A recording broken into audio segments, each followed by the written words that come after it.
సాహితీ మిత్రులందరికీ హృదయపూర్వక నమస్కారాలు. ఉదయబాబు మాస్టారి కథలు ఛానల్కి మీ అందరికీ శుభస్వాగతం.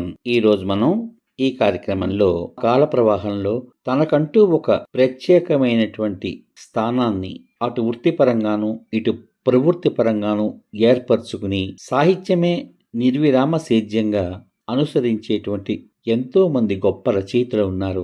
లబ్ధ ప్రతిష్ఠులైనటువంటి అటువంటి ఉత్తమ రచయితలలో శ్రీ సలీం ఒకరు. ముందుగా వారి గురించి స్ఫూర్తిదాయకమైనటువంటి వివరాలను మనం అందరం తెలుసుకుని ఆ తర్వాత కథలోకి వెళ్దాం. శ్రీ సయ్యద్ సలీం 1959 సంవత్సరం జూన్ 1వ తేదీన ఒంగోలు సమీపంలో త్రోవగుంట అనే గ్రామంలో జన్మించారు. వారి తల్లిదండ్రులు శ్రీ జాఫర్, శ్రీ అన్వర్ బీబీలు. మానవత్వాన్ని మించిన మతం లేనే లేదు అని ఆ ఒక్క వాక్యమే తన అభిమతంగా కథలు, నవలలు, కవితలు రాసిన ఉత్తమ రచయిత శ్రీ సలీం. 1980వ సంవత్సరంలో శ్రీ సయ్యద్ సలీం లఘు కథా రచన ద్వారా తన యొక్క రచనా జీవితాన్ని ప్రారంభించారు. వారు రాసిన మొట్టమొదటి కథ మనిషి. వీరు రాసినటువంటి కథలు టెలివిజన్ సీరియల్స్గా రావడమే కాదు, తెలుగు భాష టెలివిజన్ ఛానల్ డిడి యాదగిరిలో ప్రసారం అయ్యాయి. సయ్యద్ సలీం రచించిన కథలలో ఒకటైన 6వ అల్లుడు అనే నవల బెంగళూరు విశ్వవిద్యాలయం వారు ప్రచురించిన వరల్డ్ బెస్ట్ స్టోరీస్లో 2వ సంపుటంలో చేర్చబడింది. 2012వ సంవత్సరంలో జరిగిన సాంస్కృతిక ఉత్సవం సంప్రదాయ సాంస్కృతిక వైభవం 4లో శ్రీ సయ్యద్ సలీం గారికి అభ్యుదయ సాహిత్య పురస్కారం అందజేశారు. వారు రచించినటువంటి చాలా కథలు చాలా వరకు కన్నడ, హిందీ, ఒరియా, మరాఠీ భాషల్లోకి అనువాదం అయ్యాయి. వారి యొక్క ఎంపిక చేసిన 20 కథలు ఆంగ్ల భాషలోకి అనువదించబడ్డాయి.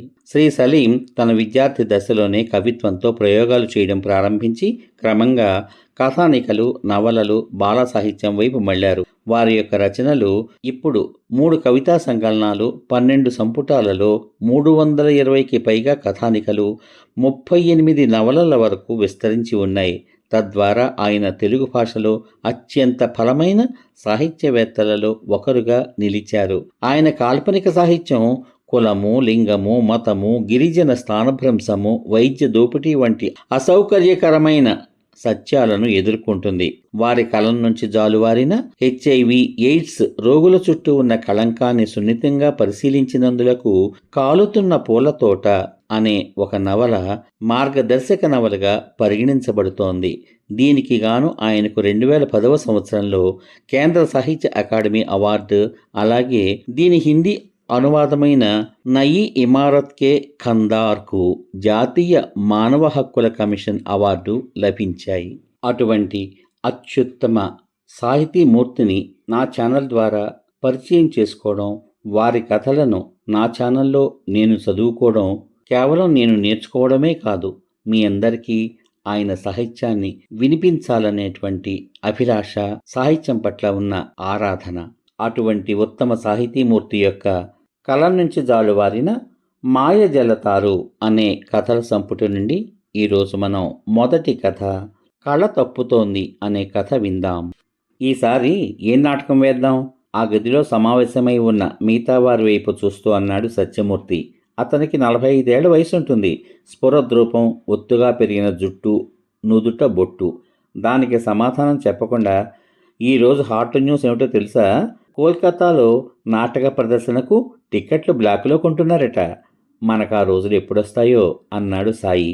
అతని వయసు 60 ఏళ్ళు. తెల్లబడిన జుట్టు కనిపించకుండా నెలకోసారి రంగు వేసుకోవడానికైనా బద్దకిస్తాడేమో గాని నాటకాల మీద మోజుతో మొహానికి రంగేసుకోవడం మాత్రం మానడు. పూణేలో కూడా అంతే.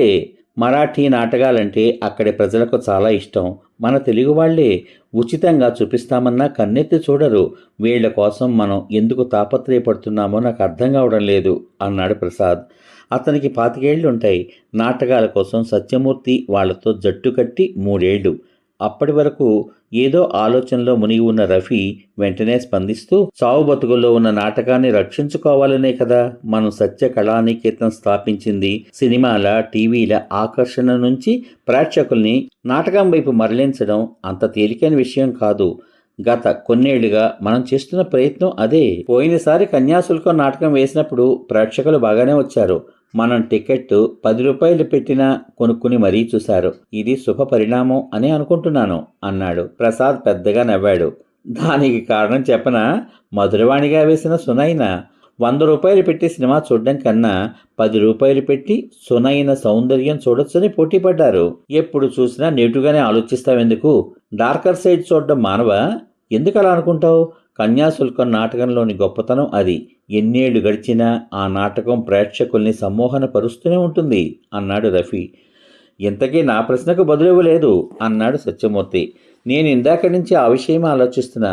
ఈసారి మనం ఎన్ఆర్ నంది గారి మరో మొహంజదారో వేద్దాం అన్నాడు రఫీ. చాలా గొప్ప నాటకం.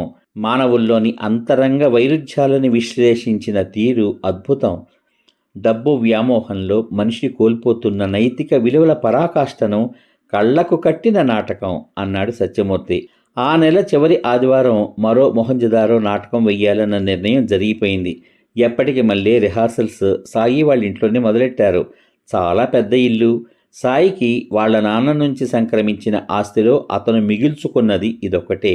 10 ఎకరాల పొలంతో పాటు 25 సవర్ల బంగారం. నాటకాల పిచ్చిలో హార్తికర్పూరంలా హరించుకుపోయాక జ్ఞానోదయమై ఇప్పుడు ఎవరైనా వేషం ఇస్తే వేయటం తప్ప చేతులు కాల్చుకోవడం మానేశాడు. రఫీకి, సత్యమూర్తికి ఆ నాటకం కొట్టిన పిండే. 25 ఏళ్ల క్రితం చాలాసార్లు ఆ నాటకం వేశారు. ఇద్దరూ సమవయస్కులు. చిన్నప్పటి నుంచి కలిసే చదువుకున్నారు. 8వ తరగతి చదువుతున్నప్పుడు స్కూలు వార్షికోత్సవానికి పిల్లల చేత చంద్రగుప్త నాటిక వేయించాలని తెలుగు మాస్టారు శంకర్రావు గారు సంకల్పించారు. వారికి నాటకానుభవం ఉంది. క్లాసులో చక్కటి ముఖ వర్చస్సుతో పాటు మంచి ఎత్తు, స్పష్టమైన ఉచ్చారణ కలిగిన రఫీని, సత్యమూర్తిని ఎన్నుకున్నారు. రఫీకి చంద్రగుప్తుడు, సత్యమూర్తికి చాణక్య పాత్రలు ఇచ్చి రిహార్సల్స్ చేయించారు. ఆ నాటిక అత్యద్భుతంగా పండింది. అందరూ ఇద్దరికీ జేజేలు పలికారు. అప్పటి నుంచి రఫీకి, సత్యమూర్తికి మధ్య స్నేహం కలవడంతో పాటు నాటకాల మీద మోజు పెరిగింది. కాలేజీ చదువులకు రఫీ కల్చరల్ సెక్రటరీగా ఎన్నుకోబడడంతో వాళ్లకు ఎదురు లేకుండా పోయింది. విద్యార్థుల్లోంచి నటన మీద అభిరుచి ఉన్న కొంతమందిని ఎన్నుకుని నాటకాలు వేయడం మొదలుపెట్టారు. ఓసారి శ్రీరామజయం నాటకం వేశారు. అందులో రఫీ రాముడిగా, సత్యమూర్తి లక్ష్మణుడిగా వేషం వేశారు. అదెంత ఆదరణ పొందిందంటే కాలేజీలో అందరూ వీళ్ళిద్దరినీ రామలక్ష్మణులు అని పిలవసాగారు. వీళ్ళ గురించి తెలిసిన వాళ్ళు సొంత అన్నదమ్ములు కూడా అంతగా కలిసిమెలిసి ఉండరు. వీళ్ళిద్దరి స్నేహం అందరికీ ఆదర్శం అనుకునేవాళ్ళు. కానీ సత్యమూర్తి వాళ్ళ ఇంట్లో మాత్రం తీవ్ర వ్యతిరేకత మొదలైంది. సాయిబుల కుర్రాడితో నీకు స్నేహం ఏమిట్రా అప్రాచ్యుడా? వాళ్ళింటికి కూడా వెళ్తున్నావుటగా? ఆ నీచు కూరలు తినేవాడితో కలిసి తిరిగా ఉంటే కాళ్ళు విరగొడతా నీచుడా అంటూ వాళ్ళ నాన్న తీవ్రంగా మందలించాడు.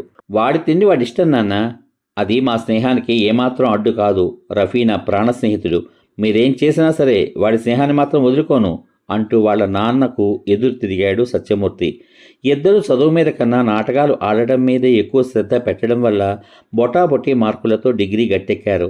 సత్యమూర్తి అవసరమైన పర్మిషన్లన్నీ తెచ్చుకుని ఓ ప్రైవేట్ స్కూల్ ప్రారంభించాడు. రఫీ ఓ చిట్ ఫండ్ కంపెనీలో ఉద్యోగం తెచ్చుకున్నాడు. ఇద్దరికీ పెళ్లిళ్ళయ్యే, పిల్లలు పుట్టారు. కాలం గడిచే కొద్దీ వాళ్ళ స్నేహం మరింత బలపడింది. తమ తమ బాధ్యతల్లో తల మునకలై ఉండి కూడా అడపాదడపా నాటకాలు వేయడం మాత్రం మానలేదు. వాళ్ళు ఏ నాటకం వేసినా ముఖ్య భూమిక ఎప్పుడూ రఫీదే. సాంఘిక నాటకం వేస్తే రఫీనే కథానాయకుడు. పౌరాణికం వేస్తే రాముడైనా కృష్ణుడైనా రఫీనే. అప్పటికే రఫీకి నాటక రంగంలో మంచి గుర్తింపు వచ్చింది. పరిషత్ నాటక పోటీల్లో నటుడిగానే కాకుండా దర్శకునిగా కూడా పెక్కు బహుమతులు గెలుచుకున్నాడు. ఓ నాటక సంస్థను స్థాపించి ఆక్సిజన్ అందక అల్లాడుతున్న నాటకానికి జవజీవాలు అందించాలి అన్నది రఫీ కోరిక.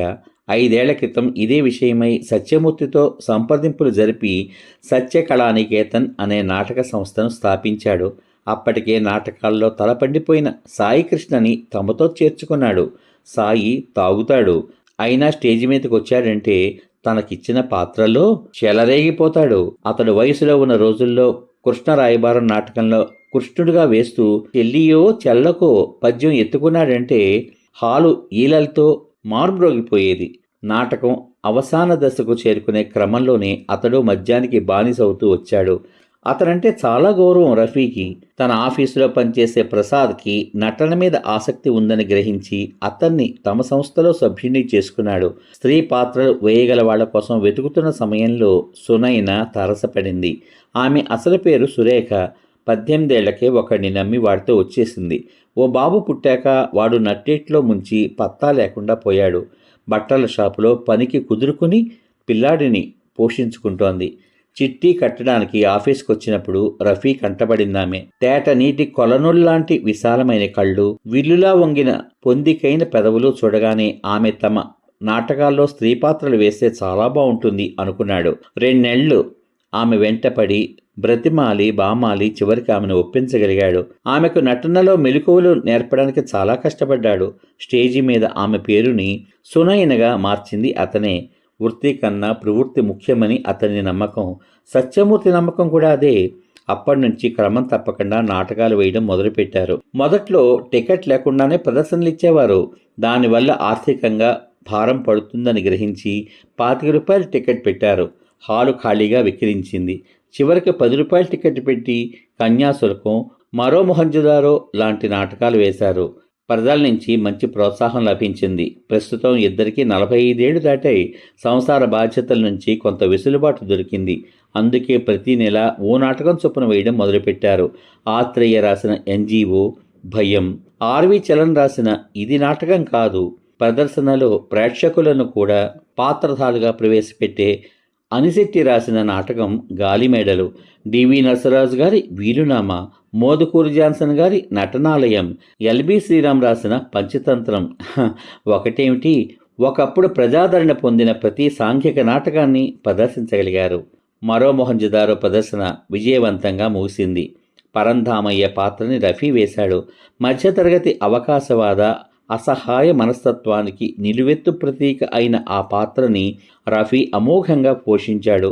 ధనార్జనే ధ్యేయంగా పేరు కోసం దాన ధర్మాలు చేస్తూ పదవి అధికారాల కోసం నైతిక విలువల్ని పాతిపెట్టే కోటీశ్వరయ్య పాత్రని సత్యమూర్తి వేశాడు. ఎప్పటికి మళ్ళీ దర్శకత్వ బాధ్యతల్ని రఫీయే నిర్వహించాడు. ఆ నాటకం బాగానే ప్రేక్షకాదరణ పొందిందన్న సంతోషం ఓ వారం వరకు వాళ్లకు ఆక్సిజన్ అయ్యింది. ఆ ఉత్సాహంతో తదుపరి కార్యక్రమం ఏమిటి అని అడిగాడు సత్యమూర్తి.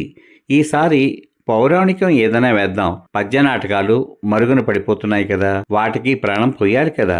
పద్యం పాడితే ప్రేక్షకుల్లోంచి ఎవరైనా వన్స్ మోర్ అని అరిచి ఏలవేస్తే ఆ మజా ముందు విస్కీ ఇచ్చే కిక్కు బలాదూర్ కదూ అన్నాడు సాయి.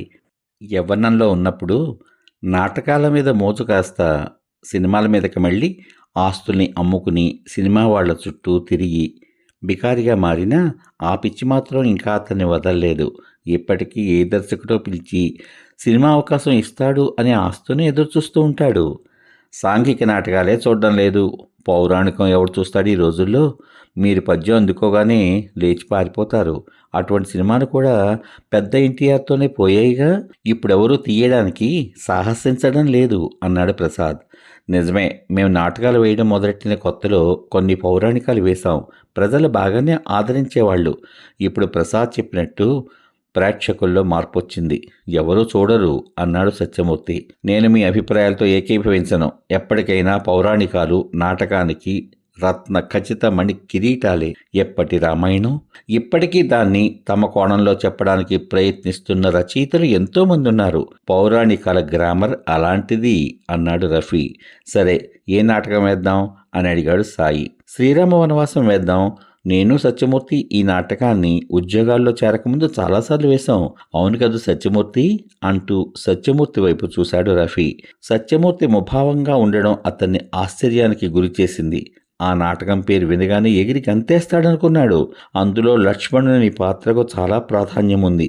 గతంలో ఆ నాటకం వేసినప్పుడు రఫీ రాముడి వేషం, సత్యమూర్తి లక్ష్మణుడి వేషం కట్టారు.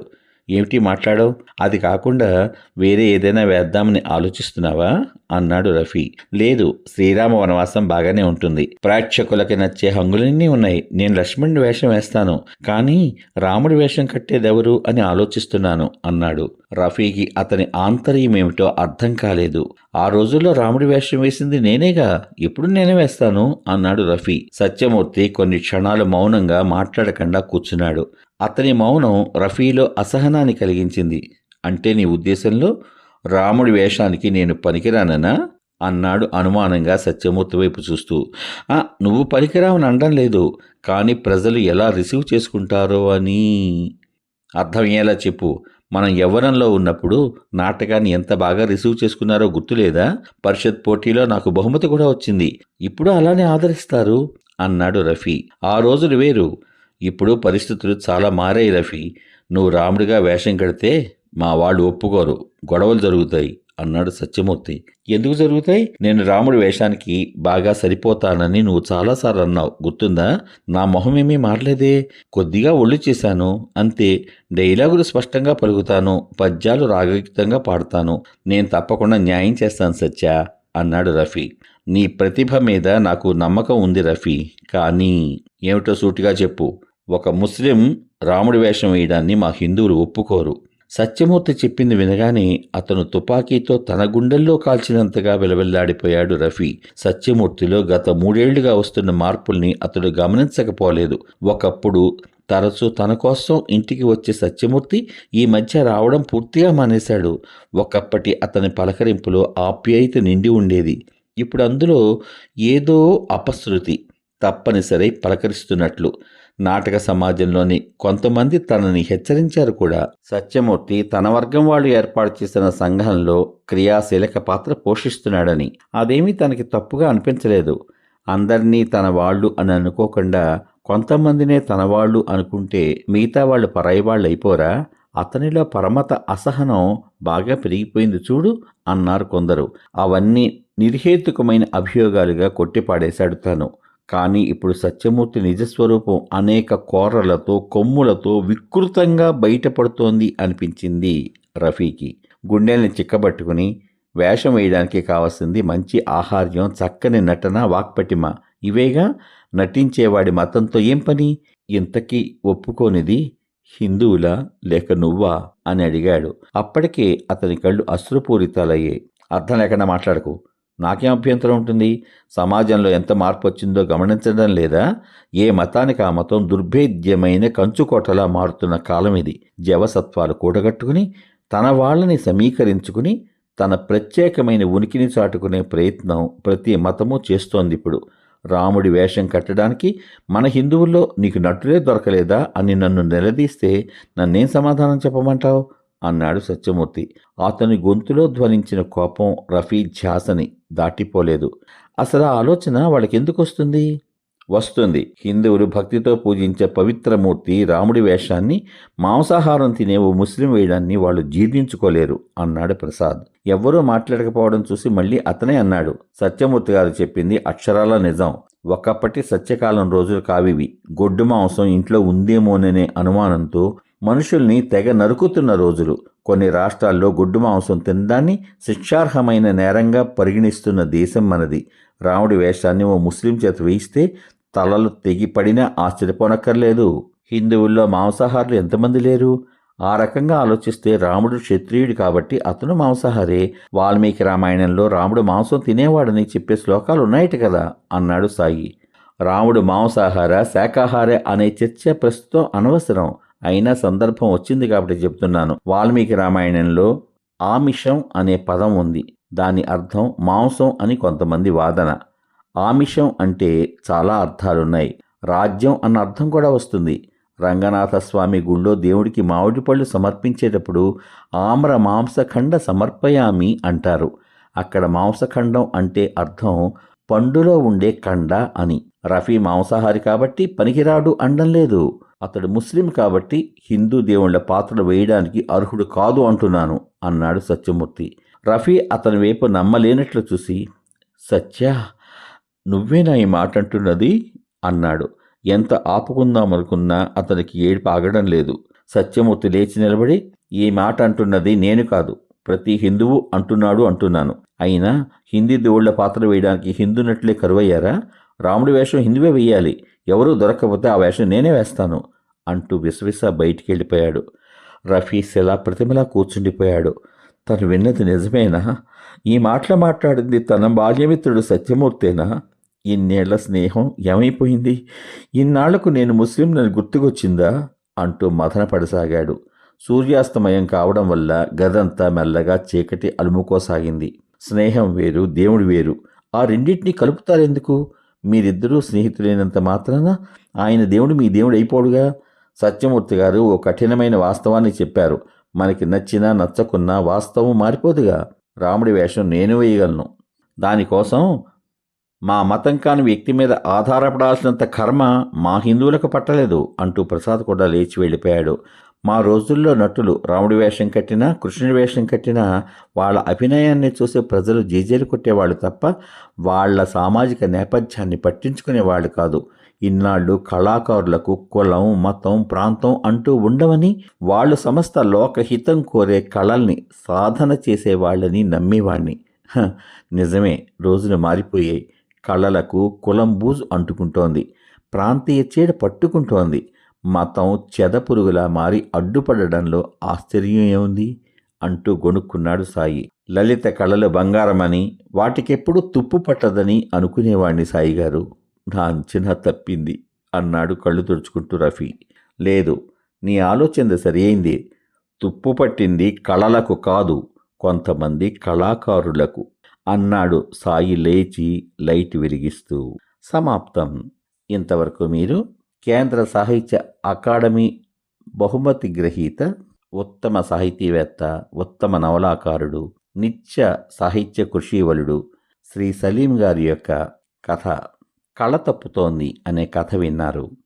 ఈ కథ విశాలాంధ్ర ఉగాది ప్రత్యేక సంచిక మార్చి 29, 2017 సంవత్సరంలో ప్రచురితమైంది.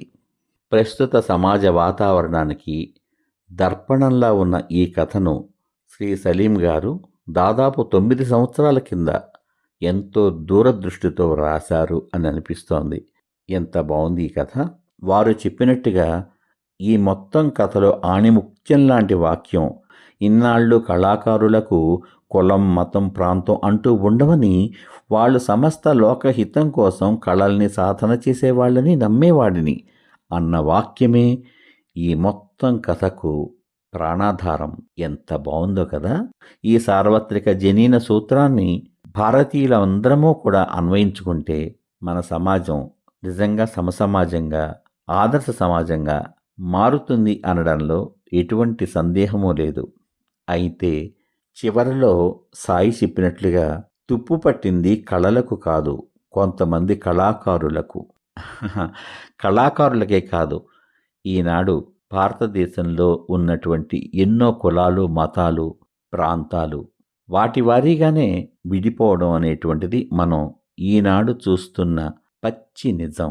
ఒక సామాజిక బాధ్యత కలిగిన రచయితగా ప్రజలలో మనమందరము ఒకటే అనేటువంటి సార్వజనీనక సూత్రాన్ని ప్రతిబింబించేలా ఈ కథను రాసిన శ్రీ సయ్యద్ సలీం గారికి హృదయపూర్వక సాహితీ ప్రణామాలు సమర్పించుకుంటూ మళ్ళీ రేపటి భాగంలో మరో అమూల్యమైన కథతో మీ ముందుకొస్తాను. ఈ కథ మీద మీ యొక్క అమూల్యమైన అభిప్రాయాన్ని వీడియో కింద పొందుపరచమని కోరుకుంటూ మళ్ళీ మరో భాగంలో కలుసుకుందాం.